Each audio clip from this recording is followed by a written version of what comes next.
चौकुळ बेरडकी भागात आलेल्या वादळामुळे नुकसान झालेल्या कुटुंबांना शिवसेना पक्षाच्या वतीने व आमदार दीपक केसरकर यांच्या माध्यमातून जीवनावश्यक वस्तू आर्थिक मदत काल देण्यात आली। आमदार दीपक केसरकर यांनी स्वतः घटनास्थळी भेट देऊन नुकसानग्रस्त भागाची पाहणी केली व कुटुंबांना तातडीने शासकीय मदत मिळवून देण्याचे तहसीलदारांना आदेश दिले आहेत। याप्रसंगी सर्व ग्रामस्थ, पदाधिकारी, सभापती मॅडम, गटविकास अधिकारी यासह शिवसेना तालुकाप्रमुख दिनेश गावडे, शाखा प्रमुख अभिजित मेस्त्री, युवा सामाजिक कार्यकर्ते आनंद उर्फ नंदू गावडे, बबन रेडकर, धनंजय गावडे, निखिल गावडे, यश गावडे, साई नाईक, उत्तम नाईक यासह शिवसेना पदाधिकारी उपस्थित होते। Bureau news Konkan live breaking Choukul Sawantwadi.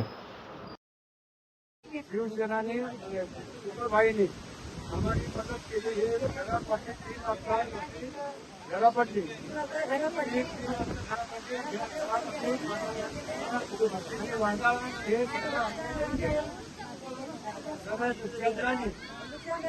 या नुकसानीमुळे भाई हे करून दिला आता येऊन बघितलं आणि त्यांनी धान्य पाठवून दिलं। कोण तिने तिने तिने तिने भाई गावडे यांनी पाठवून घेऊन जाग्या इथं आले। या ठिकाणी नैसर्गिक आपत्ती आल्यामुळे आमच्या या भेड समाजाचं फार मोठ्या प्रमाणात नुकसान झालेलं आहे आणि ही माझ्या आजची पूर्णपणे दुरुस्त झालं। पूर्ण घराच्या पूर्ण कापण्या गेल्या, पूर्ण घर पडलं।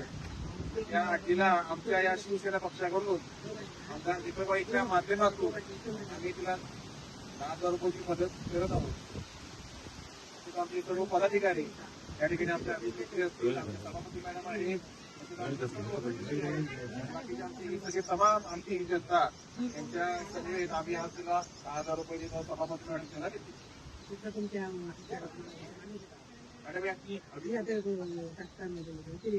Konkan live breaking news channel, अचूक बातमी, थेट हल्ला।